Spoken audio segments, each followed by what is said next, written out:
la ñuy jiin affaire bi yow la man ko bëgg naa ko bañ na ma jox Sonko lay jiin mooy suñu président Sonko réew li coow li yow yee Sénégal fi mu toll coow li riir mi Sonko moo ko moom Sonko mooy suñu président waaye na leader yi Pastef affaire bi yow la macha allah bu doon jigéen boo xam ne moom itam da doon taggal Sonko ay maamam nee na ko riir mi yow la mu doon loo xam ne kenn ku nekk yëg nga ci sa bopp ndax ni mu ko waxee li olof Njaay naan lu jóge ci xol lay dellu loolu la daal di wane li ne ci xolam la wane waaye ba tey xale yaa ngi woy di wax ci suuf Sonko ci kaw Macky ci suuf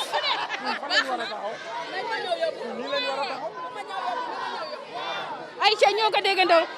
Sonko ci kaw Macky ci suuf. waaw avant tout dañ lay remercier di la sant di la gërëm ñun dañoo dëkk fii Parcelles dëkk Unité 16 ASC baa ngi nii kii doon na capitaine équipe bi pendant 10 ans gars yi ñii ñoo fi nekkoon boobu ba léegi nii di yëngal dañ la 16 ñun dañ fay am cër comme sànq moom la muy wax fii ku fi dugati da ngay ñëw jaar ci ñun ba pare comprendre nga parce que fii nii siège Y'en a marre la kese tey ñu fi dëkk ñu fi génn nii ñëpp biir Parcelles lañu kii mobiliser wuñu pour génn ku si nekk yow yaa indi sa bopp pour xeex l'injustice ak démocratie ñun loolu la ñuy xeex di wax président na ko bañu ñu ko de barke alxuraanum karim mais xam nga leen bëgg mu jàppale jeunes yi dañoo sonn corona bi ba mu dugg see Sénégal ba léegi ñaata liggéey la yàq am na ñoo xam ne jotatuñu salaire am na ñoo xam ne ñu ngi en chômage technique yaa ngi comprendre nga ñu ngi en chômage technique kon tey jii nii mënoon nañ ñu orienté ci leneen ba mu sës ay dossier tey boo xoolee sénégalais boo amee as tuuti yoonam du nekk si dara da koy jëriñoo tey boo xoolee cag-cag monde dafa augmenté emploi yi Sénégal mais tey gars yi duñ la toléré xam nga li tax duñ la toléré di nga sol taxe am permis am carte grise mété doo am assurance ñu jàpp la lekk sa junne xam nga tey lu nekk si dëkk bi dafa métti am na loo xam ne ñun ñoo ko war a xeex ñun ñëpp ci benn côté lu may waxaat jeunes yi mooy si côté taal beeg yàq bi malgré gars yi def nañ ko mais xaw nañoo métti tuuti parce que station yi ñu taal tey ba ma xëyee di wuta ji essence damaa dem ba Nord Foire dem wuta ji ko mën nañoo xeex marche nañ éviter yàq yi dëgg la nag dëkk boo gis boo yàqul gouvernement bi du reculer parce que il faut nga yàqu moo am pression am na ñoo xam ne ñu ngi wax ci média bi naan Macron moom moo ko woo comme rangam pour mu bàyyi affaire yi mu sedd mais mënoon naa bañ a demee noonu parce que Sénégal dëkk jàmm la fii ñun ñëpp a far ñun ñii dañ koo voteel te tey amaana mën na rectifier waat erreur am xam lan mooy rectifier erreur am mu jéem a xool sénégalais li ñu bëgg wàññi dund bi wàññi taux de chômage bi jàppale askan bi te yërëm ñu. waaw mais dañu wax ko waa Parcelles pareeguñu ci manifestation yi parce que da ngeen mer ndax boom nañ fi ñaari xale est-ce que loolu yéen a ngi ci ba léegi. mais loolu ñu ngi ci ba léegi parce que tey nit mënu maa gëm man nit yor drapeau ñëpp nee nañ commandant baa ko rey comprendre nga yor drapeau taxaw di manifester ñu dóor la bal nga daal di wàcc ñu ne dañuy dem réclamer justice gars yi ne déedéet te dégg naa gars yi ñu ngi war di jàpp boo yi dem manifester na enquête bi leer Sénégal ñun ñoo ko bokk barke Alxuraan Karim tey ba armée bi amoon problème ñun bu ñu wooysee ñu dem guerre ji. léegi da ngeen pare pour lijjantil ko seen bopp. non xam nga mënuñu koo lijjanti suñu bopp parce que buñ ko lijjantilee suñu bopp rek dëkk bi ci boppam day tàkkaat xam nga lan leen bëgg ne état def yoon ñu fi dee ñëpp xam nañ lu leen rey am na ñoo xam ne nag garaawul comprendre nga mais booy bii ñu rey bii Parcelles man en tant que ambassadeur nekk biir Parcelles di ko représenté dañoo bëgg enquête bi leer te may neen waa ji fii ak 1 mois ne lijjanti dossier bi ku ko rey ñu juge ko tëj ko ñun loolu la ñu bëgg du menace nag dañ koo avertir rek gis nga Parcelles nu mu mel am na ñu bëri dañoo yaakaaroon na Parcelles ay noobi la fi nekk duñ génn mais xam nga ñan ñoo génn jeunesse su doctorat bi jeunesse su licence bi jeunesse su maîtrise bi jeunesse su master 2 bi tey ñoom ñoo génn duñ ay terroriste duñ ay bandi anamu tey ban bàyyee waa ji wax dëkk bi newul teg gars yi ku ci nekk dama reprendre sa liggéey mais na jàppale gars yi mais loolu moom duñ ko bàyyi ngir yàlla ak yonent bi rek Macky Sall je te lance un appel nañu jàppale ci booy bi ñoo xam kan moo ko rey loolu rek la ñu bëgg ñun nag jàmm leen fi nekkat démocratie la ñuy xeex du Sonko du dara mais Sénégal moo ñu tax a ñor moo ñu tax a jóg waaw di leen remercier bu baax. ngeen bàyyi seen liggéey ngeen ñëw fii ngir bokk ci ñi nga xam ne fas yéene nañoo seetaan wala ñu déglu discours bi Ousmane Sonko war a def fii war a sargal ñi nga xamante ne nii ñoom ñoo di waa Parcelles Assainies. waaw avant tout ñu ngi leen di remercier ci déplacement bi di kontaan vraiment seen ñëw bi fii bon li ñu fi tax a ñëw c'est simple parce que bon li nga xam ne mooy situation yi nekk temps yi nii di dox ci réseaux sociaux yi partout au Sénégal partout dans le monde nit ñi di ko waxtaanee loolu mooy actualité bi quoi. En fait ñun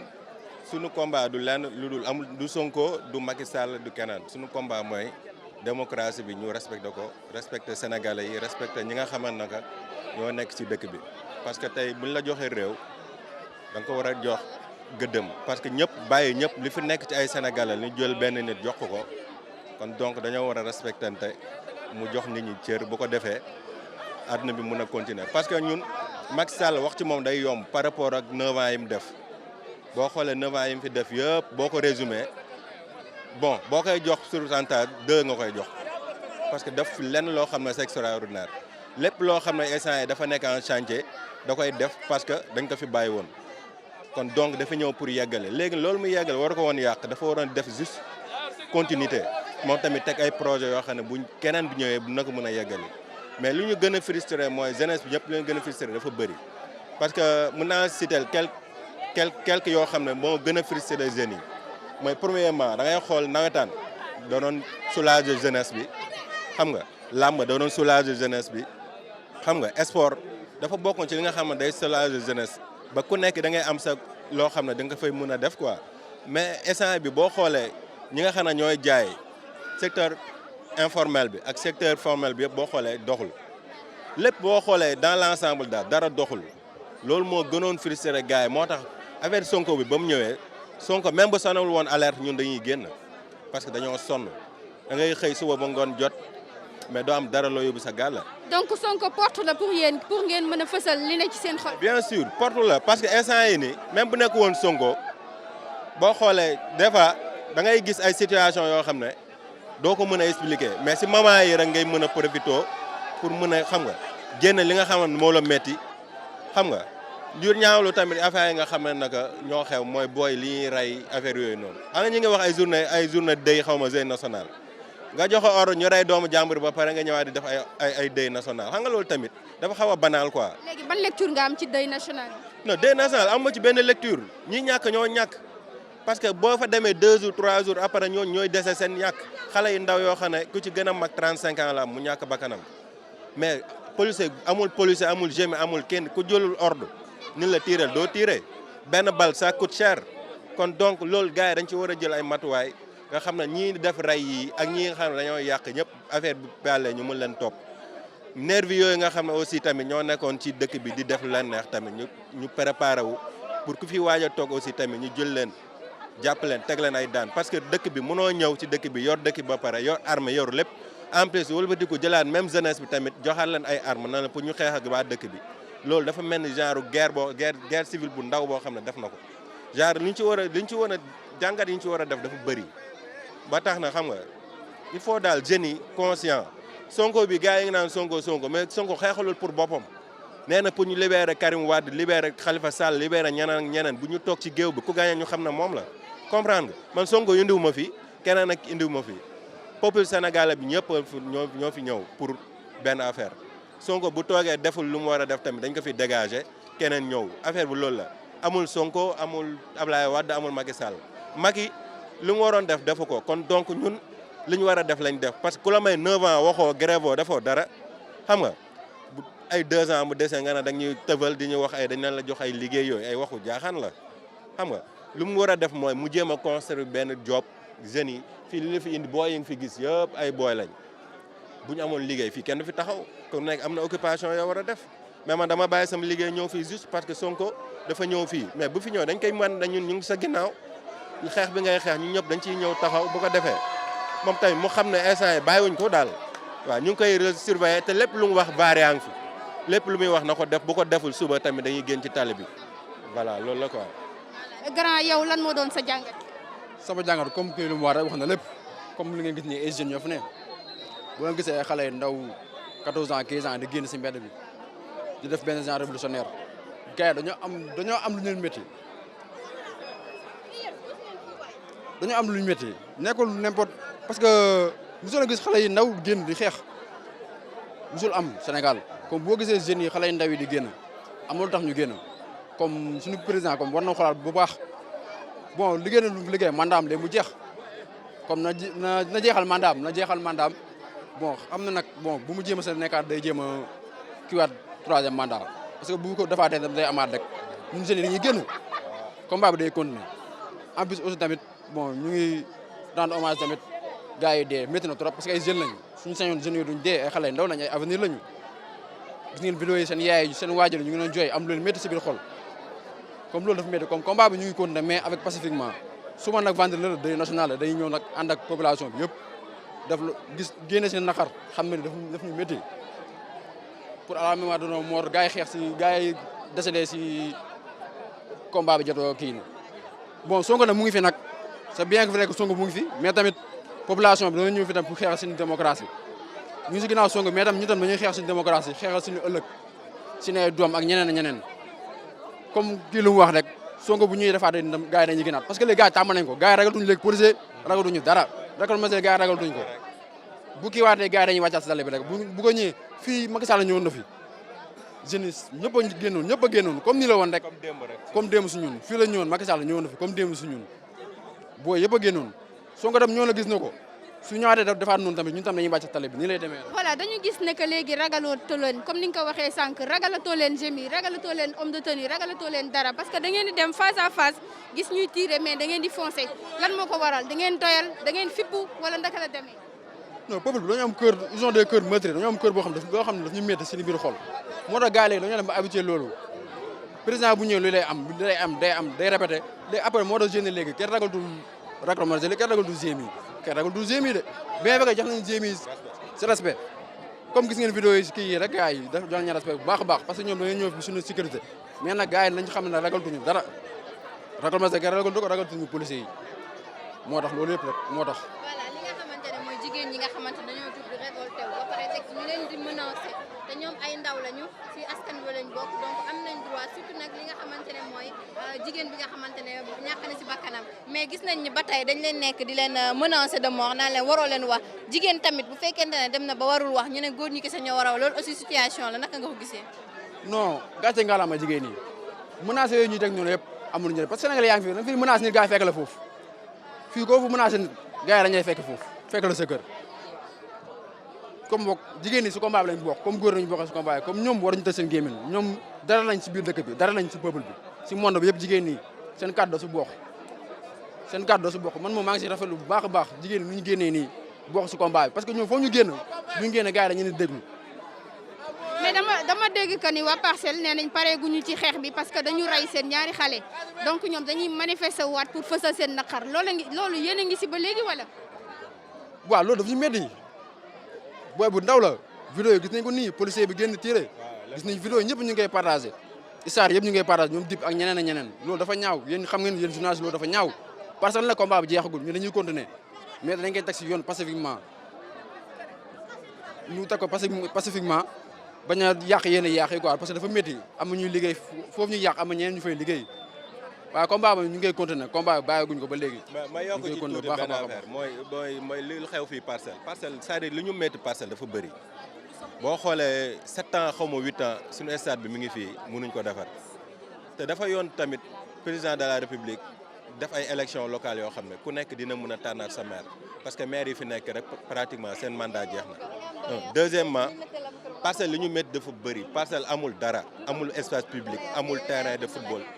Parcelle amul dara waa ji fi nekk franchement parler man ma comprendre quoi lan la mooy liggéeyam te boo xoolee budget Parcelles Assainies budget maire Dakar rek moo ko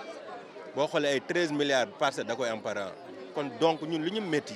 du question de Macky Sall rek moo ñu métti wala dara non li ñu métti dafa bëri ba tax da nga xam ne parce que boo yi fi dee nii ñun xam nga policier peuple xajul ci police. boo xoolee ñu tax ñu xaw a ragal du question de ragal bal bi wala ragal deey de parce que dañu leen jox cër boo xam ne ñoom dañu ko waroon delloo parce que boo xoolee vidéo yëpp dañuy jekku policier war ko rey mais gars dañ koy baal bi mooy ñoom duñ ci ay coupable boo xoolee ñi leen yónni ñoom ñooy coupable parce que ñoom ñoo leen jox ay ordre ñuy tirer kon donc ñoom ñoo waroon comprendre population bi xam ne ñun ak ñoom ñoo far li ñuy xeex parce que man j'ai des amis police gendarme et tout mais ñoom bu ñu ñëwee même combat bi lan lay wax dañ naan ñun ñi ngi dem jaar certes dañ ñoo jox ay ordre ñu koy exécuter mais ñun combat bi ngeen di xeex ñun tamit suñu combat la comprendre nga kon ñoo nag ñoom ñoo bokk combat bi Macky Sall moo waroon yërëm population bi xam ne nguuru yàlla rek moo dul jeex li ko fi dese bëriwul na ko yeggale en beauté travail kii ñëwaat continuité bu ko defee jàmm am di woo yooyu ndaw parcelle yëpp nag ñu préparer élection yi parce que ki fi nekk nii franchement amul ñu benn njëriñ ñu ngi ko gis muy génn di jéem a taxal ay Sonko naan ay na assumé ak yooyu ñun loolu ñoruñu na wax ci dëkkam bi am na lu ko ñor. tey mu nekk jafe-jafe li nga xamante ni moom la ñuy nemmeeku ci mairie yi ci gouvernement bi député yi mu mel ni réewum Sénégal dañoo am jafe-jafe ngir fal ki nga xamante ni moom mooy doomu adama boo xoolee fool yi lañ gën a mën ne li nga xamante ni moom mooy fal lan mooy jafe-jafe. non problème bi mooy genre lu ñu lay wan ba ngay ñëw ak li ñu lay wan après moo dul bokk boo xoolee Macky Sall li mu ñu wonoon avant ñu koy fal ak li mu ñu wan c'est diamétralement opposé même que maire parcelle bi maire bi bu muy nekk booy la fi def jeunesse am def fi lépp xam problème mu parcelle xam lépp de A à Z yàlla suñu borom suturaal la mais da nga ko war a delloo ñi nga xam ne ñoom ñoo la fal comprendre nga mais mënu la jox population parcelle ak ni mu toll parcelle ak ni mu neexee defar amul benn jeunesse bu violent parce que ça bu ñu neexoon ñun ñu dem di xeex di pour ñu defar suñu stade mais ñun amuñu stade sax bu ñu defee football bu ñuy dem dañuy dem ay Guédiawaye ay Pikine xool Barthélémy Dias exemple la xool ni mu defaree mairie bi. loolu moo tax ngeen toj mairie bi. mais non toju mairie bi ñu ko toj ñoom ñoo xam c'est li la tax ñoom ñu toj ko parce que man du ma dem di yàq parce que magum jëmm la je suis majeur et ma vacciné ñi dem yàq ñoom la concerné mais man du ma yàq damay xaar sama carte moom laay yàqee. am ci moom yaakaar nag yàlla bu yaakaar tas parce que nit ki lu mu nekk nag yaakaar moo ko ciy dugal moo ñëw wax ak jeunesse bi ñu déglu ko ñu déglu ko mu nekk julli ñu déglu ko loolu dong lañu ko toppee yaakaar googu nag yàlla bu mu tas kere bi nga xamee libéré nañ ko man maa génnee son bi nekk TikTok ci saasi ba ay leader am sax maa ngi leen di jot ak lépp génnee ko wéy ko ne carrément maay géwéli Pastef boobu ban tey nag maa ngi dégg lu ne mais teewul maa ngi jàpp yaakaar dañ am ci moom daal yàlla bu ko yàlla tas ci bàtti Sëñ Fall. en tant que yaay ndaka ngeen jàngatee xale yi nga xam ne faatu nañ ci manifestation yi. di jaale yaay yëpp parce que doomi ñëpp lañ di jaale lu mësta am Sénégal moo am yàlla na ko fi yàlla yemale mu métti ñëpp nag mais boo gisee jeunesse bi révolté wu dañu sonn nit ñi dañu sonn li fi xew lépp ku ne gis na ko coono rek la yàlla na ko fi yàlla yemale waaw coono rek la yàlla. jaajëf. est-ce que mën nañ xam lan moo waral nga bàyyi sa activité yëpp ñëw fii tey. waaw parce que kër gi fi la sama sœur dëkk ma ñëw gis nit ñu bari ñu ne président Sonko moo fi ñëw ñu ngi koy nuyu nag waa di ko sargal parce que c'est un honneur ñu gis ko fii parce que ci média yi rek lañ koy gis di ko encourager bu baax di ko massawu di ko ñaan nag mu dëgër xam ne xale yi mu bàyyi leen xel parce que xale mooy fal ëllëg njiitu réew président Macky Sall xale yee ko fal ku ne gis nga 23 juin ñun ñëpp ci la ñu nekkoon di xeex voilà mu bàyyi xel jeunesse bi président tamit luñ koy ñaan 2024 waxoon na du présenté wu donc dem na ba nekkoon leadership en Afrique bu mu ko yàq yal na yeggaleeg jàmm il n'a qu'à organiser des élections pacifiquement buy samp candidat am APR mu samp bàyyi opposition bi ñu dem élection loolu laa koy ñaan il est encore jeune il peut même revenir mais il faut que sortie bi rafet le président peut revenir après ñu ngi koy encourager di ko masawu. lan nga ñu mën a wax ci fan yi fi jot a jàll manifestation yi ni ñu bari ñàkk ci seen bakkan yàq gi ndaw ñi di révolté wu. waaw ñu ngi koy ñaawlu parce que lépp lu ñu yàq ñun ñoo ko moom soo tojee ay bis ñoo ciy dugg sunu yaay di ci dugg sunu doom yi di ci dugg Auchan yeeg yooyu ñu yàq sénégalais yee fay liggéey ñu ngi koy ñaawlu du ñu encouragé mu ko yàq duñ ko encouragé lu ñuy man li may méttit lu rek mooy xale yi ñu jàmbal waaw loolu moo ma naqari dama ko jooy te xaw ma leen surtout gi nga xam ne dafa yor drapeau am na léegi benn kilifa diine bu doon wax ne yàlla dafa joxoon yonent bi drapeau nee na ko bés boo daanoo drapeau bi na nga ko paas keneen ki nga xam ne nag dafa dee yor drapeau martyr la xale yi dee yëpp pour seen àq ak seen yelleef ay martyr lañu te rafet nañu njort ci ñoom ne yàlla dina leen yóbbu àjjana ci barke yonent bi voilà. yaay booy ginnaaw bu ñu la nuyoo lan moo waral tey seen teewaay fii. ñun suñu teewaay bi fii ndax population lañ gis dañoo sonn Macky ñun ñoo ko faloon waaye buñ ko falee ba tey respecté wul kenn loolu laa gis ñun dañ koo faloon dañoo bëggoon suñu coono bi wàcc gis nañu suñu coono bi mu ngi gën a yokk ba léegi moo tax ñun di daal léegi ñu ngi ànd ak Sonko mu jàppale ñu ndax ñun gis nañu li passé fan yii ñetti fan yi li passé woon semaine bii gis nañ ko ñëpp teg nañ ci seen bot léegi moom lañu bëgg a coono boobu dakk ci Sénégal ndax ki fi ñëw beneen président bu ñëwee mu xam ne li Macky Sall luñ ko def nii boo ñëwee boo doxalee normal lii lañ la war a def. lan moo nekk seen coono wala seen jafe-jafe boo xam ne ba ngeen président Sonko changé leen ko. ñun daal coono bi yow xam nga coono bi man dama luwe mu yore njaboot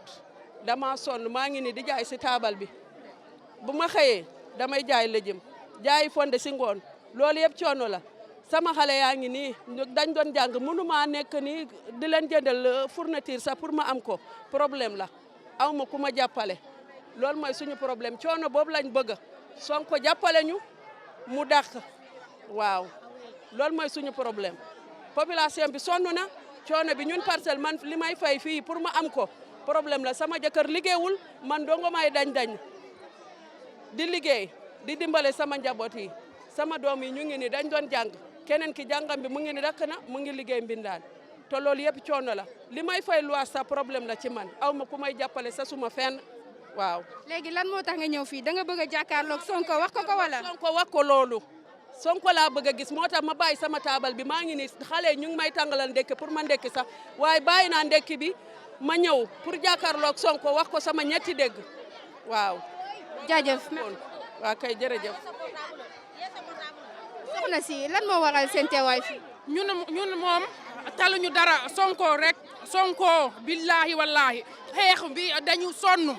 taluñu añ taluñu naan taluñu dara xeex rek pour rek Sonko billahi ñun moom Sonko fii rek billahi koñ bi yëpp 16 yëpp Sonko taluñu xëy semaine demuñu xëy pour rek xeex ñàkk Sonko mi génn toog ci këram taxaw taluñu dara ñun Sonko fii boo faw nag Sonko rek billahi. dafa mel ni gis naa beneen jigéen boo xam ne itam moom dafa engagé wu pour bëgg a wax ci li nga xam ne moom moo di coow li ñu laaj ko lan mooy gis-gisam ci li nga xam ne moom moo di président Sonko. soxna si ginnaaw bu ñu la nuyoo lan moo waral seen teewaay fii mobilisation bi nga xam ne moom la jigéeni Parcelles def pour teeru Sonko. bëgg Sonko rek avant tout damay nuyu population bi rek ak waa Sonko yi di wax ne vraiment ñu ngi si ginnaawam dañ ko bëgg vraiment en personne man sànq la sama doom daw si ñëw ne ma yaay Sonko ñëw na ma wàcc la ma doon def yëpp ma wàcc daw si ñëw parce que dama ko bëgg si ndimbal yi muy wax ne day jàppale askan bi ak ambition bu mu am ci Sénégal loolu lañ moo tax ma daw si gaaw ne xaar ma ñëw kenn du ma ko nettal damay ñëw gis Sonko parce que vraiment dama ko bëgg te xam naa ne instant yi moom ñëpp gis nañ jarul wax Sénégal gi yëpp a ngi ginnaaw Sonko vraiment convaincre nañu ñu ngi si ginnaawam daal ñu ngi si ginnaaw. dañu gis que ni président Sonko jamono ji ñu bari dañ ko jox bopp li coow li nekkoon ci ginnaawam la wala da ngeen ko bëggoon naturellement bu yàgg avant coow li di am. man moom en personne dama ko bëgg naturellement parce que waa Sud la en plus dama ko yàgg bëgg même bu dul lii mu ñëw encore gën a jàppale askan bi ci li muy wax ne day jàppale kii bu ñëwee day changer régime bi fi nekk waa ak système bi fi nekk xam nga looloo gën a tax nag ñu nekk ci ginnaaw en plus même bu dul loolu tamit il est le seul opposant bi fi nekk bi nga xam ne ñëpp jox nañ ko bopp yaakaar Sénégal yëpp ci moom lañ ko teg. on dirait que da ngeen bëgg ko xaar fii ba mu génn ngeen wax ko seen soxla bu doon ni loo leen ko bëgg a wax bu ngeen jàkkaarloo ak moom lan lay doon. mu dimbali askan bi waa parce que vraiment sonn nañu waa. xale yi sonn nañ damm nañ dee nañ tàyyi nañ na dimbale askan bi loolu lañ koy ñaan bu toogee na fàttaliku démb xool Sénégal ni ñu génnee mu bañ a def comme Macky Sall na fàttaliku démb loolu lañ koy ñaan mu dimbale suñu xale yi sonn nañ xale yëpp dee nañ xale yi seen tànk yi damm nañ ñii seen loxo yi damm nañ liggéeyatuñu mag ñaa ngi nii sonn nañ amuñu liggéey Sonko dañ koy ñaan bu jëlee réew mi 2024 na si jàpp bu dëgër loolu lañ koy ñaan si xale yi dawuñu daayuñu ñi ngi taxaw topp si ginnaawam ala accu merci beaucoup mu doon loo xam ne ñoo ne am suñuy vidéo à temps réel mbokk yi ndax nee naa leen lépp luy xibaar lépp luy actualité wala fait divers ak lu mu ci mënti doon Dakar Buzz da ciy ànd ak yéen faram-fàcceel leen ko ba mu leer nañ kon bu leen tàyyi ci duñu topp waaye pour ngeen topp ñu il faut ngeen abonné di activer seen cloche de notification mën a am lépp loo xam ne suñuy programme la ba tey ñu wëyal suñu programme ñun itam ci li nga xam ne moom moo di daje bu mouvement Y'en a marre ak ki nga xam ne moom moo di président Ousmane Sonko ginnaaw libération mën nañu jàpp ne tey moo nekk génnam bu njëkk ginnaaw déclaration bi nga xam ne defoon na ko ci bis bi ñu ko libéré woon ca siège Pastef ba nekkee ca cité Kër Góor gi la mu fa waxoon ñëpp dégg nañ ko tey moo doon génnam bu njëkk mu mel ni am na fu mu teg ñi nga xam ne ñoom ñoo di mouvement Y'en a marre tànn fi nga xam ne moom moo di Parcelles Assainies unité 16 ci siège bu Y'en a marre defee fi lu mel ni bi le daje mu mel ni itam daal dinañuy junj ne am na loo xam ne war na koo waxtaan ak askanu Sénégal donc dañuy ubbeeti suñuy nopp taataan suñuy gët pour déglooti ko lan la war a wax ak askan wi incha allah bu génnee dinañu déglooti ki nga xam ne moom moo di président Sonko ki nga xam ne moom moo di Fou Malade di Malal mu ngi ci biir ki nga xam ne moom moo di Fadel Barro mi ngi ci biir Sané mu ngi ci biir ak ñi nga xam ne ñoom ñoo di waa mouvement Y'en a marre yëpp mën nañoo jàpp ne ñu ngi ci biir donc ñu ngi waxtaane li nga xam ne moom moo ñeel wala moo soob seenub daje tey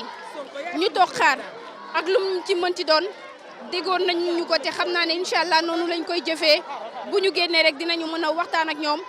dékk leen suñuy micro askan wi taataan seen i nopp ngir mën a xam lan moo ñeel suñu daje bi fii tey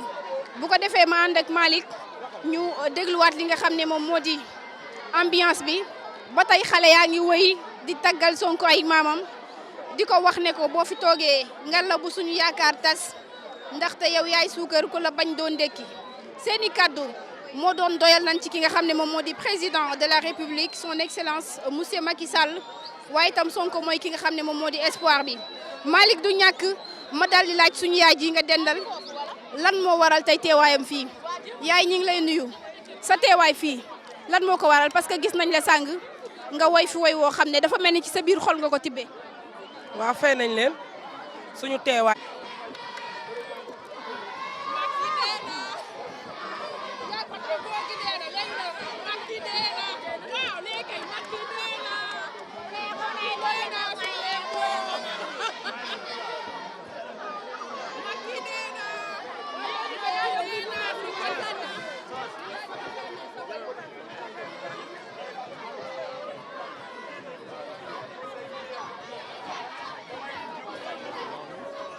ñëwal waaw ñëwal nii rek ami internaute Dakar Buzz ambiance bi nga xam ne moo fi nekk yaakaar naa ne kenn ku ci nekk teg nga ci sa bët te Olof Ndiaye daan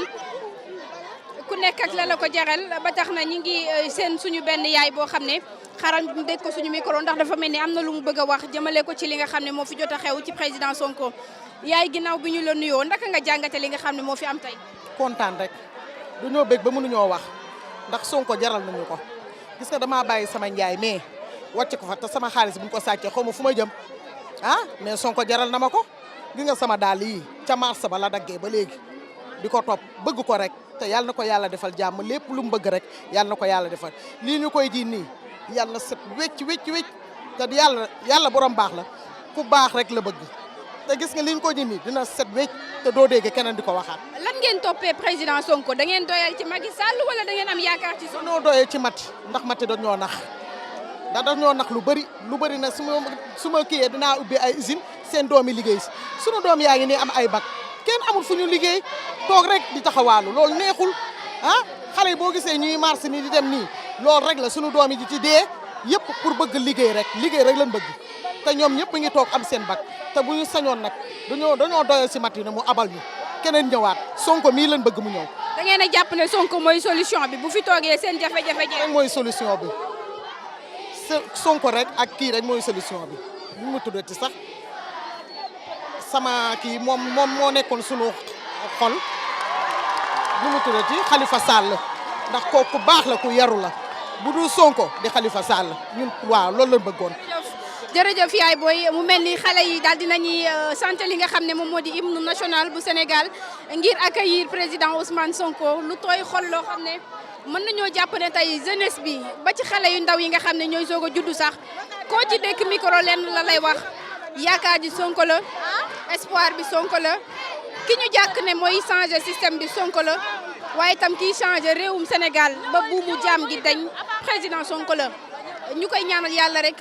li nga xam ne moom la yaakaar ji tegu ci kawam yàlla bu mu tas. situation baa ngi nii ba tey ñi ngi taxaw di xaar ci Dakar Buzz ngeen koy seetaan ñu leen di jaajëfal ci lépp lu jigéen ñi wax nañ ñu am benn góor boo xam ne moom itam dinañu wax lan mooy gis-gisam du ñàkk ñu xool lan mooy gis-gisam voilà maa ngi jàkkaarloog ñaari xale yu góor mën naa am li nga xam ne moom moo di seen réaction ñu ngi lay nuyu sëñ bi. ah non baal ma beneen rek. waxaat rek waxaat rek. non dama la jox gaxe rek. voilà nee na moom moo mënul wax waaye dafa mel ni li nga xam ne moom moo di voilà du ñàkk à chaque fois ñoo xam ne bëgg nañu wax génne li nga xam ne moo nekk ci seen xol ñu ngi lay nuyu sëñ bi lan moo waral seen teewaay fii. voilà suñu teewaay fii dara waru ko lu dul président Ousmane Sonko mi ñëw pour vraiment gisee ak mouvement Y en a marre parce que mouvement bi amul ku ko xamul ci àdduna pour ne pas dire Sénégal parce que mouvement bi aujourd'hui Macky Sall pour mu egsi fii ginnaaw yàlla ñoom bokk nañu ci ndax Macky Sall ñëw na fi suñu kanam la donc moom ñëw na fi tamit tey lu may dolli mooy lu xewoon fan yii yëpp ñoo ko gisandoor jarul may ñëwaat mais maa ngi jàllee famille yëpp ñoo xamante ne ñoo bokk nakari bu loolu weesoo maa ngi lancé jeunesse Sénégal yëpp ak fu ñu mënta nekk que cette fois-ci nañu ngir yàlla nañu jël benn tournure parce que sénégalais dafa tàmm ku indaale milliard mu ñëw di pasar ci biir kër yi ñun nañ dem woote kii parce que kii daa àndaale xaalis bu bëri léegi moom bu faloo lu si des moom ñun ñooy nekk ci nakari bi mais cette fois-ci comme beneen tournure la ñu bëgg a indi incha allah nañu jàpp même bu dee amul xaalis nañu jàpp pour ëllëg ñu mun a am vraiment lu ñu soxla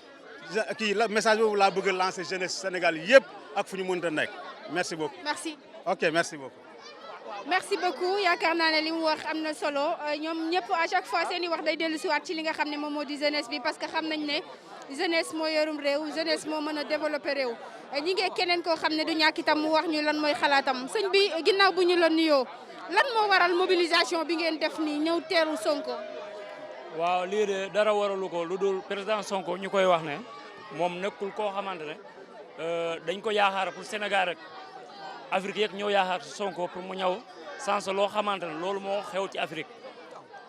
ñun dañoo soññ ñu jeunesse Afrique chaque année ñu ñëw nootu ñu voté pour ñu voté rek ta loo xamante ne voté boo xamante ne bu jàllee rek dañuy fàtte ñu ngi am yaakaar ci moom ñu ngi koy ñaan bu faloo na fàttali ko jeunesse boo xamante ne ñoo xeex pour moom Macky Sall ñun dañoo xeex ba fal ko bu mu faloo ba pare après mu toog du déglu ay tubaab ñoo koy woo suñu kilifa diine bu ñu waxee ak moom duñu dëgg ñu ngi koy ñaan ne di wax ne moom président Sonko bu faloo na xam ne jeunesse ñoo ko fal bu mu leen fàtte waxu ma waxu pétrole waxu ma waxu leneen mais na xam ne Sénégal moom lañ wóolu moom lañ dënk bëgg a jox dëkk bi bu nga ko joxee dëkk bi ëllëg bu mu fàtte jeunesse Sénégal amuñu ku dul Sonko ci moom lañ yaakaar ñu ngi koy ñu ngi koy wax ne na moytu lu bëri moom président Sonko ndaa nit ku nekk di nga bëri ay noon waaw loolu laa amoon lu may wax quoi bu mu fàtte jeunesse bi daal bu mu fàtte jeunesse bi. merci beaucoup waaw ok jërëjëf.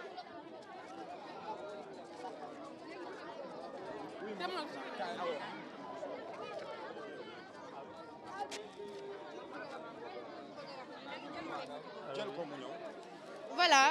maa ngi nii di xuus nii comme mbooloo mi dafa xaw a bari pour amaat ñeneen ñoo xam ne ñi ngi ci biir Parcelles seen i réaction mobilisation bi ñu def tey pour teertu Ousmane Sonko sëñ bi ñu ngi lay nuyu. ñu ngi lay ziar baax. lan moo waral tey ngeen bàyyi seen liggéey ngeen ñëw teeru ki nga xam ne moom moo di président Sonko. waaw loolu de moom dana neex a tontu ndax Sonko dafa bàyyi liggéeyam na ci ñun. waaw ndax koo xam ne fa nga doon liggéeyee mënoon nga nekk centaine de milliards defoo ko léegi nga ne askan wi ñëw leen ma dimbale leen kon ñun dañoo war a jóg dimbale ko ndax impôt la nekkoon di fa liggéeyee di am salaire am yu baax waaw léegi nag loolu li tax mu bàyyi ko mooy di wax njëriñ askan bi ñu ne ko doo ko fi waxee mu ne dinaa ko fi waxee boobu nag comme moo tax ñu dàq ko dañ ko wax ne ko nag dàq nañ la waaye ñun ñëpp lañ dàqaale kon nag foo ne ak ci loo mën a ne danañ ci ne ba keroog nag ñuy gis li nga ñu doon wax nga bañ cee ñàkk ne su boobaa nag ñu def la niñ def kii fi ne waaw loolu dong moom moo tax ñu ne si gannaaw waaye du dara waaw tànk nag ñu ngi gis yoon boobu mu ngi ci ñu ngi ci bu ci nekkatuñ ci te am nañ yaakaar ne dana ci ne waaw ndax koo xam ne fa nga newoon mënoon nga nekk milliardaire nekkoo ko nga ñëw pour kii ci askan bi loolu moom waa askan bi yëpp dañoo war a jóg delloo la njukkal te delloo njukkal bi commencé na ndax Macky Sall bi mu ko namee sonnal dañoo jóg ne ko du fi amee léegi nag ni loolu amee la leneen ak leneen war a amee ndax tey boo gisee gars yi ñuy wax affaire da parrainage bi nga xam ne Macky def na ko fi mu jàll indi ay élection am jàllale ko léegi loolu li tax ñu ba ko mu jàll loolu nag moom moo waral lii xeex boobu nag askan wi ñu jóg nañ jóg te xam ne suñu réew ñoo ko moom ñu téye ko à mais niñ koy jëlee nag mooy président buñ fal muy Macky mii fi ne ak Sonko mi bëgg a ñëw ku ñëw boo defee lu ñu neexut ñu jóg dal sa kaw buñ ko defee réew mi normal waaye bu fekkee président bu ñëw di maye xaalis man dama mos a gis sax dénk ma sa alal ma may la nga dénk ma sa alal loolu. mais ndaka ngeen jàngatee ñaari ndaw yoo xam ne faatu nañ ci biir parcelle ci manifestation yi. waaw loolu dafa métti xamul ndax dafa métti loolu moom sama mbokki force de l'ordre yi laay waxal ndax ñoom ñoo ñu gën a sonn fuuf xam nga ñun kenn tënkuñu ñun am nañ droit fu ñu neex dem lu ñu neex wax lu ñu neex def mais ñoom comme dañ leen tënk waroon nañ leen a jox salaire boo xamante si nii luñ leen mën a def loo ñu def ko mais salaire boo yow koo xam ne sa salaire balaa weer a dee nga dem lebi kooku waruñ di la def loo xam ne nga di ko def rey boobu moom lu war a mën a ñàkk la te it ndaw yi ni ma gisee nii loolu ba léegi seen xol yi dalagut lu leer laay wax waaw ndax man maa nekk ak ñoom ndax xam naa li ma lay wax seen xol yi ba léegi dalagut. da ngaa jàpp ne mën nañoo manifester wu waat jàmmaarloo ak takk. mën nañoo jóg loolu moom man xam naa si dara à tout moment ndax boo nee ci seen biir dégg ni ñuy waxee da ngay xam ne ñi à tout moment ñu ngi bëggaat président kos leen rek ñu jóg loolu moom lu ma leer la man ndax damay ne seen biir ñuy waxtaan may dégg kon à tout moment rek lu Macky Sall moom xam naa ne gars yi mayetuñ ko virgule waaw à tout moment lu mu def rek gars yi mën nañoo jóg dal ci kawam. ñu ngi lay jaajëf. waaw ñu ngi nuyu ñëpp ñu fi teew di ko rafetlu lool bon man boo gisee ma ñëw si affaire politique sax intéressé wu ma mais lu ma intéressé mooy bu ma dégloo Sonko li muy prôné muy lan wàllu injustice bi nga xam ne moo am si dëkk bi parce que Sénégal mënuñu ko régler ak ñàkk maanaam équité inéquité bi fi am muy lan injustice bi waaw Sénégal bu ñu ko bëggee teg si yoon dañuy jël justice bi kiy jaay gerte caaf ak ministre bi ak président bi ñëpp yem si pour ñu mun a régler Sénégal bon loolu la ñuy xaar ci Sonko nag bon pour lan buñ ko falee ànd ak moom mu doxal li nga xam te ne moom lañ bëgg muy askan bi jiital leen di leen déglu di dox si seen i bëgg-bëgg loolu daal laa amoon lu may wax. yéen ndaka ngeen def ba xam ne Sonko daf fi ñëw tey parce que gis nañ mbooloo bi fi ne dafa takku ba dafa dem ba jéggi dayo Sonko nuñ ko xamee mooy dégg rumeur rek parce que man sama buntu kër bon dañ fay jaay café gars yi bëri dañ fay daje léegi ni dama doon naloo sax juste ma dégg ñu ne Sonko ñëw na fi ma ne xaaral ma ñëw parce que c'est même pas 100 mètres moo tax ma ñëw fi waaw looloo ma fi indi. boo jàkkaarloo woon tey ak Sonko lan mooy doon kàddu boo koy wax. kàddu bi ma koy wax mooy lan buñ arrêté manifestation yi mais d'une manière pacifique waaw bu jaree chaque mois ñu def manifestation waaw parce que loolu day tax état bi xam ni teguñu leen fi pour ñuy noot askan bi dañ war di dox si bëgg-bëgg askan bi waaw ñuy def manifestation yi chaque mois ñu jàpp benn jour def manifestation ñu xam ni masse populaire bi liñ bëgg ñoom si loolu lañ war a dox looloo tax ñu fal leen waaw loolu laay moo jàkkaarloo ak Sonko loolu laa koy wax mu jiital jàmm ba pare ñu continuer manifestation yi d'une manière pacifique waaw chaque mois ñëpp mobiliser wu comme lan ni may waxee ñi fi nekk ñëpp suba su jaree ñëpp ñëw parce que ñoom Sonko ñëw ne journée de deuil national kon état bi bu ñu jéem a dox suñu bopp di profité si lool pour jéem a teg ñoom tey seen journée de deuil loolu ñun gondiwuñu parce que duñu ay dof te dem nañ ba kenn amatul confiance si politiciens yi kon Sonko lañ fi gisagu muy prôné loo xam ne xaw na dal suñu xel ci kaw nag buñ ko falee mu teg li nga xam ne moom lañ bëgg loolu lan nga jàpp ne journée de deuil bi nga xam ne moom la ñu def tey yow lan nga ci xalaat sa ban lecture nga ci am. bon journée de deuil bi ma gis tey bu doon dëgg la waaye état bi ñoom ñoo njëkk a jël seen initiative teg ko kon buñ bàyyi ba waa M2D wax loolu ñoom ñuy profité de l'occasion pour xam nga jéem a indi atténuer population bi di jéem a apaiser xam nga ils l'ont tardivement fait voilà loolu daal laa amoon lu ma siy wax. ñu ngi lay jaajëfal. jërëjëf.